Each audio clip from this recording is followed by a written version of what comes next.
Hi guys, good morning. 18 ఫిబ్రవరి 2021 హిందూలోని editorial చూద్దాం. ఈ వీడియోలోకి వెళ్ళబోయే ముందు ఈ వీడియోని మీరు చివరి వరకు చూడండి. నచ్చితే లైక్ చేయండి, షేర్ చేయండి. మీరు ఏదైనా చెప్పాలి అనుకుంటే కింద కామెంట్ రూపంలో తెలియజేయండి. ఇంకా సబ్స్క్రైబ్ అవ్వడం ఎవరు ఉంటే సబ్స్క్రైబ్ అవ్వండి. దీంతో పాటు నేను డిస్క్రిప్షన్లో టెలిగ్రామ్ ఛానల్ అనేది ఇస్తున్నానండి. దాంట్లో జాయిన్ అవుతే కనుక మీరు ముందే హిందూ పేపర్ కావచ్చు, లేకపోతే ఈ యొక్క వెకాబులరీ వర్డ్స్ అనేవి మీకు ముందే ఈ యొక్క పీడిఎఫ్ రూపంలో పొందొచ్చు అనమాట. దాంతోపాటు నేను డిస్క్రిప్షన్లో యొక్క గూగుల్ పే, ఫోన్పే నెంబర్లు అనేవి ఇస్తున్నానండి. మీకు ఎవరికైనా కానీ నా సెషన్ అనేది మీకు రీసోర్స్ఫుల్గా అనిపించి మీరు ఏదైనా డొనేట్ చేయాలి అనుకుంటే కనుక కింద డిస్క్రిప్షన్లో ఉన్నటువంటి ఈ యొక్క ఫోన్పే, గూగుల్ పే ద్వారా డొనేట్ చేయడానికి ట్రై చేయండి. ఇక ఫస్ట్ ఆర్టికల్ వచ్చేసి స్లో ఆన్ సేఫ్టీ. అంటే స్లో ఆన్ సేఫ్టీ అంటే ఏంటంటే భద్రతకు సంబంధించినటువంటి అంశాల్లో అలసత్వం అనేది వ్యవహరిస్తున్నారు, అలసత్వం అనేది ఉంది అని చెప్పే ఆర్టికల్ అనమాట. అంటే రోడ్డు రక్షణకు సంబంధించినటువంటి ఆర్టికల్ అండి ఇది. రోడ్డు రక్షణలో జరుగుతున్నటువంటి ఈ యొక్క ఏవైతే ఉన్నాయి అలసత్వాలు కావచ్చు, ఈ యొక్క ప్రభుత్వం అనేది సరిగా పట్టించుకోవట్లేదు. దానివల్ల మన భారతదేశంలో రోడ్ యాక్సిడెంట్స్ అనేవి రోజు రోజుకి పెరిగిపోతున్నాయి అనమాట. సో దాన్ని నియంత్రించడానికి చెప్పే ఒక సూచనాత్మకమైనటువంటి ఆర్టికల్ అనమాట. The Madhya Pradesh bus crash shows that the accident pandemic is not waning. So ఇప్పుడు ఈ యొక్క మధ్యప్రదేశ్లో జరిగినటువంటి ఈ యొక్క బస్ యాక్సిడెంట్ ఏదైతే ఉందో, ఈ బస్సు జరిగినటువంటి ఈ దుర్ఘటన అనేది మనకి ఎలా చూస్తే యాక్సిడెంట్ పెండమిక్ అనమాట. అంటే అకస్మాత్తుగా జరిగే ఏవైతే ఉన్నాయో ఈ యొక్క పరిణామాలన్నీ యాక్సిడెంట్ అంటాం మనం.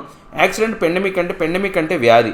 ఆ వ్యాధిని చూపించే విధంగా అంటే ఇప్పుడు ఈ యొక్క యాక్సిడెంట్స్ అన్నిటి ఒక రోగంలాగా వ్యాధిలాగా పోల్చారనమాట.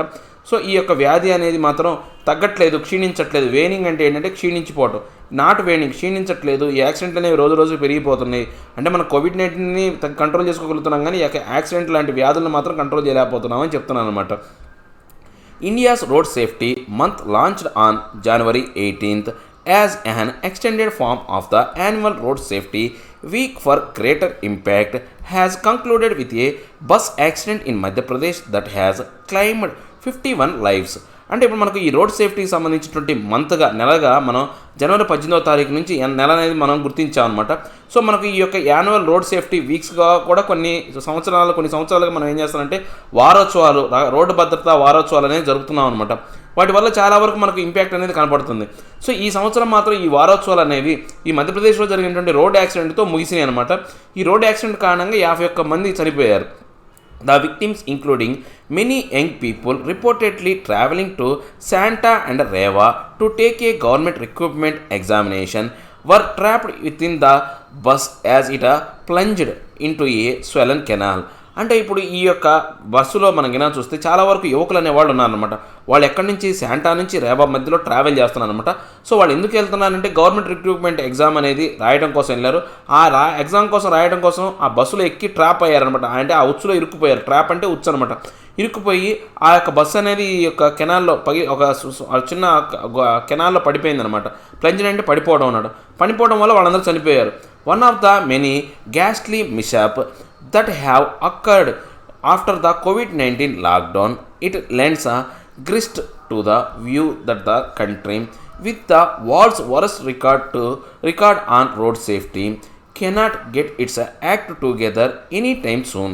అంటే ఇప్పుడు మనకి చూసుకుంటే ఇది కోవిడ్-19 లాక్డౌన్ తర్వాత జరిగినటువంటి చాలా భయంకరమైనటువంటి ఈ యొక్క మిషప్స్ అనమాట, ప్రమాదాలు. మిషప్స్ అంటే ప్రమాదం అనమాట. ఆ ప్రమాదాల్లో ఇదొకటి అనమాట. మనం ఈ మధ్యకాలంలో చాలా యాక్సిడెంట్స్ చూసాం. ఇది ఈ యొక్క మంచు వాళ్ళ కారణంగా ఒక నిల్చున్న లారీని వచ్చి బస్సు అంటే వాళ్ళు నిల్చున్న లారీని వచ్చి ఒక కారు తగిలింది, అంటే కారు గుద్దిందని చెప్పేసి. తర్వాత ఒక ఆటో వాళ్ళు పూర్తిగా అంటే మన ఆంధ్రప్రదేశ్ తెలంగాణలో ఒక ఆటోలో పూర్తిగా యాక్సిడెంట్ జరిగి చాలా ఆటోలో ఉన్నటువంటి 15 మంది చనిపోయారని చెప్పేసి ఇలాంటి ప్రమాదకరమైనటువంటి భయంకరమైనటువంటి ఈ యొక్క యాక్సిడెంట్లు చూసాం. అందులో ఇది కూడా ఒక యాక్సిడెంట్ అనమాట. సో ఇప్పుడు దీని కారణంగా ఏంటంటే మన భారతదేశ చరిత్ర కనుక చూసుకుంటే రోడ్ సేఫ్టీకి సంబంధించినటువంటి రికార్డులలో మన భారతదేశం అనేది ప్రపంచంలో అత్యంత చెత్త రికార్డు కలిగినటువంటి దేశం అనమాట. సో ఇంతవరకు కూడా ఇలాంటి యొక్క యాక్సిడెంట్లు ఆపడానికి మన భారతదేశం ఎనీ టైమ్స్ ఇప్పటివరకు కూడా ఇలాంటి కొత్త విధానాలు కావచ్చు, చట్టాలు కావచ్చు తీసుకురాలేదన్నమాట. India has, according to the just released World Bank commissioned report, traffic crash injuries and disabilities, 1% of the world's vehicle, but 11% of all road accident in deaths. The Union Transport Ministry put the number of deaths in 2019 at 1,51,113 and injured at 4,51,361. So ఈ మధ్యకాలంలో రీసెంట్గా world bank అనేది ఒక commission report అనే దాన్ని release చేసిందనమాట. So traffic crash injuries అంటే ఈ యొక్క ఏదైతే ఉన్నాయో ఈ యొక్క ట్రాఫిక్ వల్ల యాక్సిడెంట్ జరగడం వల్ల ఏర్పడినటువంటి ఇంజురీస్ కావచ్చు, లేకపోతే డిజబిలిటీస్ అనమాట, అంటే మనకు అంగవైకల్యాలు కావచ్చు, వీటి గురించి లెక్కనే చెప్పిందనమాట. ప్రపంచంలో 1% వెహికల్స్ కలిగినటువంటి మన భారతదేశంలో మరణాల శాతంలో చూసుకుంటే మాత్రం 11% మరణాలు అనేవి యాక్సిడెంట్ వల్ల కలుగుతున్నాయి. యూనియన్ ట్రాన్స్పోర్ట్ మినిస్టర్ కూడా కొత్తగా 2019 సంబంధించినటువంటి లెక్కలు అనేది రిలీజ్ చేశాడు. దాంట్లో 1,51,113 మంది మరణాలు సంభవిస్తే 4,51,361 మందికి ఈ యొక్క ఏవైతే ఉన్నాయో ప్రమాదాలు అనేవి సంభవించినాయి అనమాట. These who suffer the most are from low income household, especially in rural areas, and women bear the long term financial and physiological impact of the losses more. So ఈ యొక్క యాక్సిడెంట్ కారణంగా ఎక్కువగా దెబ్బతిన్న వర్గం ఏది అంటే లో income house holds అనమాట. తక్కువ వేతనాలతో తక్కువ ఆదాయం సంపాదించే ఏదైతే గృహాలు ఉన్నాయో వాళ్ళు ఎక్కువగా ఇబ్బంది పడుతున్నారు. వీళ్ళలో కూడా ఈ యొక్క ఏదైతే రూరల్ ఏరియాలో గ్రామీణ ప్రాంతాల్లో అయితే ఇంకా ఎక్కువ అనమాట వీళ్ళల్లో కూడా. అందులో ఉమెన్ అనే వాళ్ళు చాలా వరకు ఆర్థికపరమైనటువంటి శారీరక పరమైనటువంటి ఈ యొక్క నష్టం అనేది పోతున్నారన్నమాట, నష్టపడుతున్నారు అనమాట ఈ యొక్క యాక్సిడెంట్ వల్ల. Such a carnage worthy performance affecting the fundamental right to life of the average citizen should have led to intensive measures and a determined campaign to end the carnage, but the center and states are evidently prepared to take only incremental steps. అంటే ఇప్పుడు మనం కనుక చూస్తే ఇలాంటి ఈ యొక్క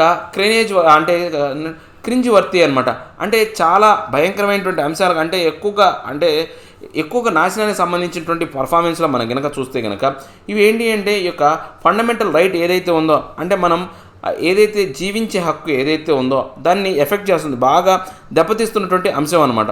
so ఆ అంశానికి సంబంధించినటువంటి ప్రభుత్వం అనేది సరైనటువంటి విధానాలు డిటర్మైన్డ్ క్యాంపెయిన్కి సంబంధించి, అంటే ఈ యొక్క కార్నేజ్ అనేది మారణకాండ ఆపడానికి ప్రభుత్వం అనేది సరైన చర్యలు తీసుకోవట్లేదన్నమాట. కేంద్ర రాష్ట్ర ప్రభుత్వాలు అనేవి సాక్ష్యాల రూపంలో చూసుకుంటే సరైనటువంటి ఈ యొక్క ఇంక్రిమెంటల్ స్టెప్స్ అనేవి తీసుకోవట్లేదన్నమాట. In the wake of this bus mishap, the immediate response has been to order a ministerial enquiry which is no substitute for a technical investigation conducted by safety experts. అంటే ఇప్పుడు ఇలాంటి ఏవైనా accident జరిగితే, ఇలాంటి ప్రమాదాలు, మిషాప్స్ అంటే ప్రమాదం అనమాట, ప్రమాదాలు జరిగితే వీళ్ళు ఎమ్మటే ఏం చేస్తారంటే మెజిస్ట్రియల్ ఎంక్వైరీ అని వేస్తారు. అంటే ఒక మెజిస్ట్రేట్ అనేవాడు దీని మీద సంబంధించినటువంటి విచారణ జరుపుతారు. ఈ యొక్క విచారణ అనేది ఎప్పుడు కూడా సబ్స్టిట్యూట్ కాదనమాట, నో సబ్స్టిట్యూట్ అనమాట. దేనికి? Technical ఇన్వెస్టిగేషన్కి.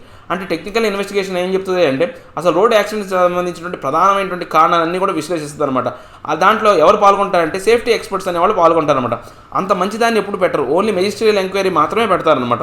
Union transport minister Nitin Gadkari has actively campaigned for road safety, and the Motor Vehicle Amendment Act of 2019 has provisions that aim to bring about change.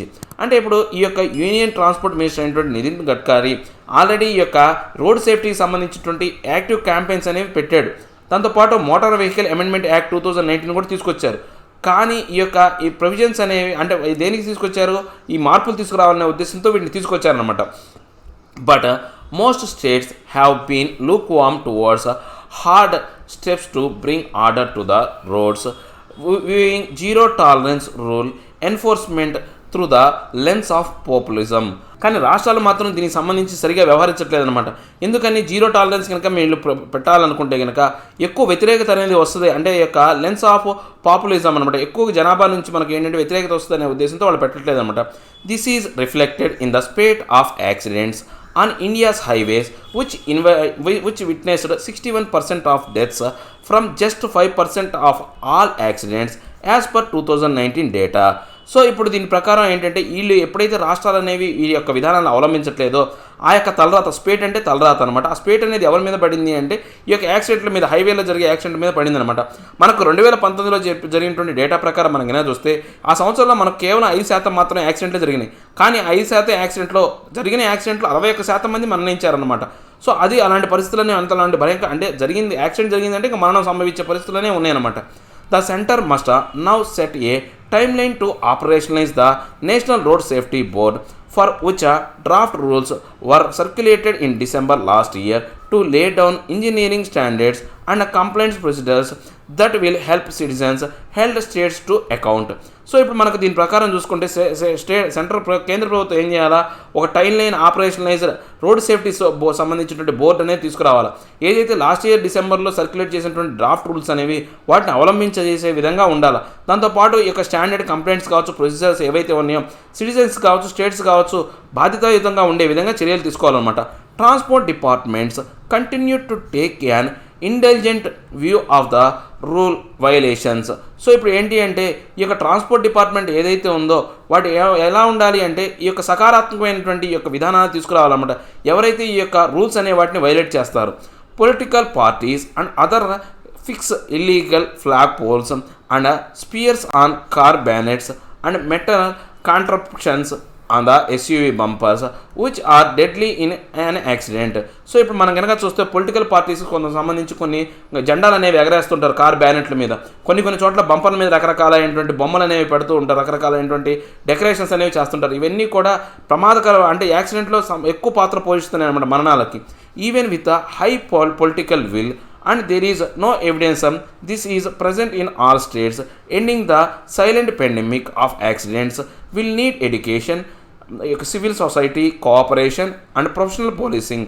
అంటే రాజకీయపరమైనటువంటి ఈ యొక్క దృక్పథం ఉన్నప్పటికీ కూడా మనకు సరైనటువంటి సాక్ష్యాలు అనేవి కనపడలేదు అనమాట.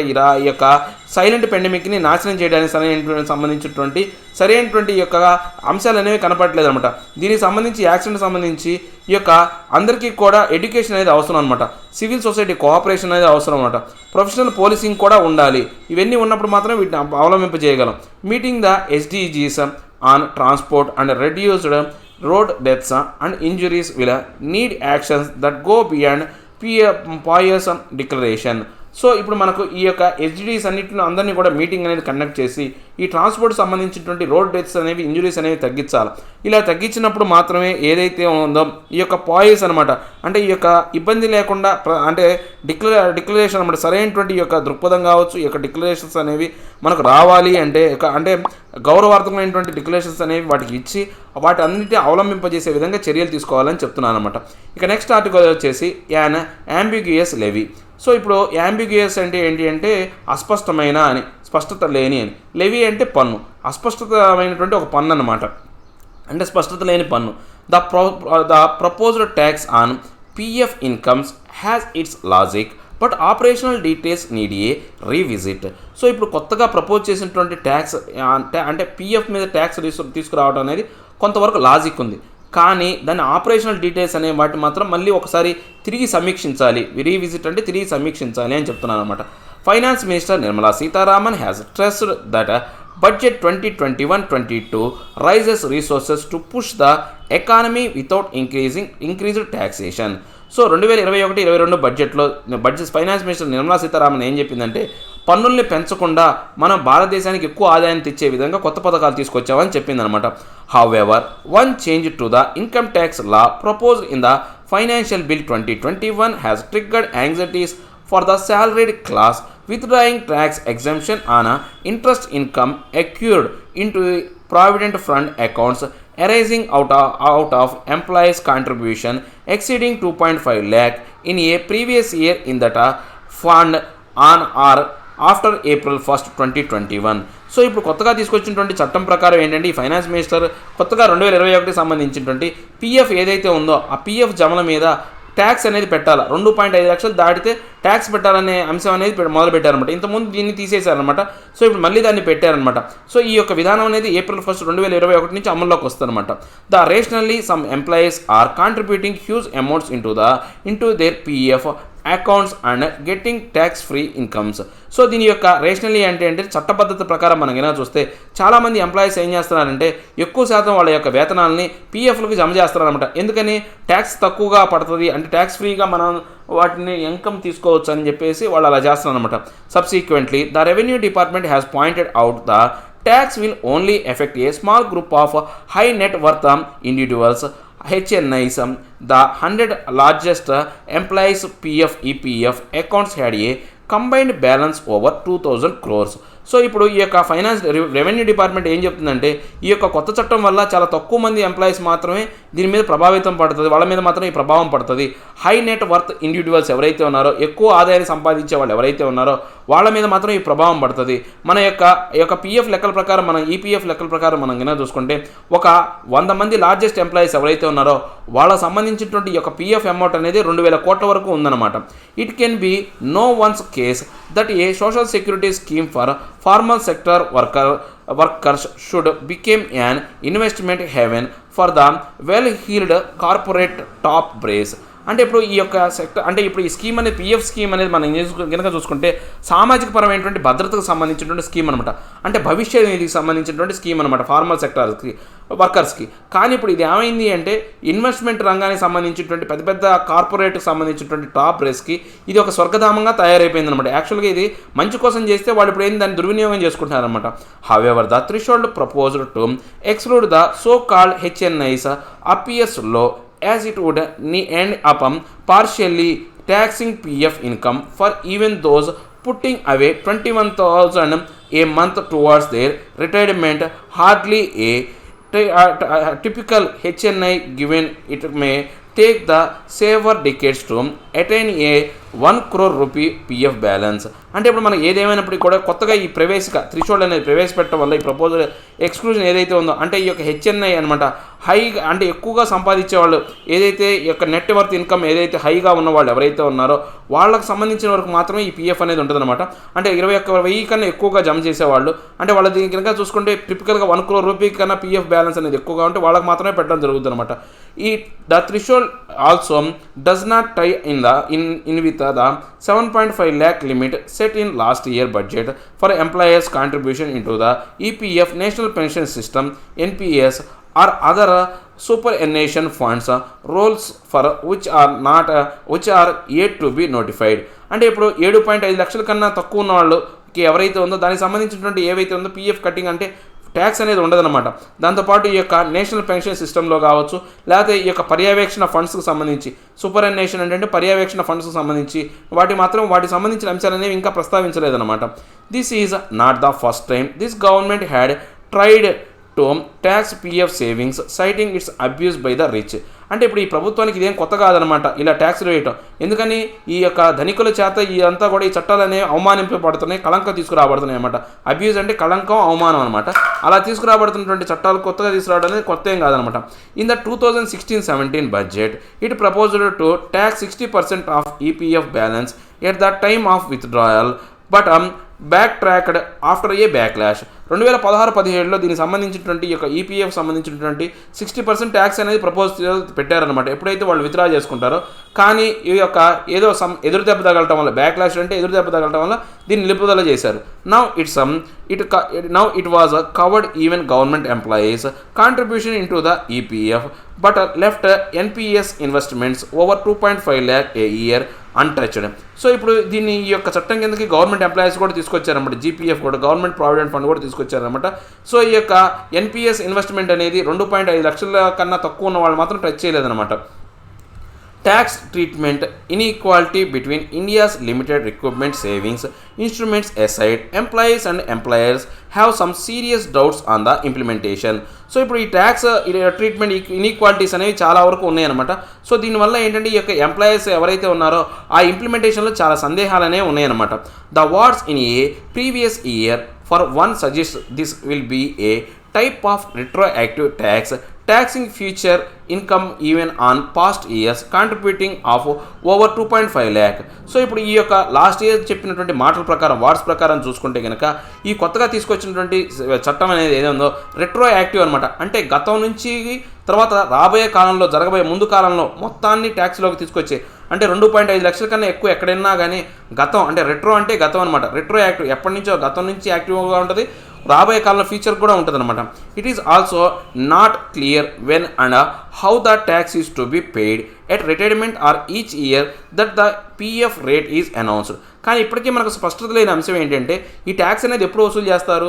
రిటైర్మెంట్ సమయంలో తీసుకునేటప్పుడు వసూలు చేస్తారా, లేకపోతే ప్రతి సంవత్సరం అనేది ఈ యొక్క పిఎఫ్ రేట్ అనేది అనౌన్స్ చేస్తారు, అప్పుడు అనౌన్స్ చేస్తారు అనే దానికి సంబంధించినటువంటి స్పష్టత లేదనమాట.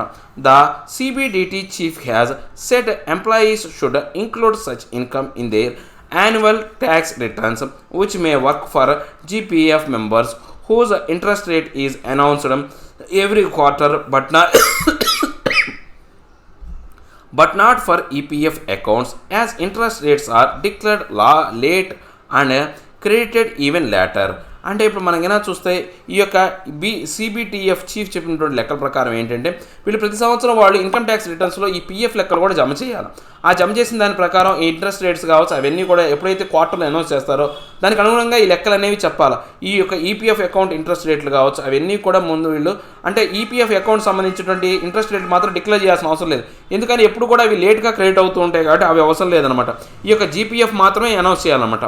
Finally, this may not be smart timing for the government looking to lean on huge borrowings to dent large inflows into EPF. Most of its corpus is captively deployed in government bonds.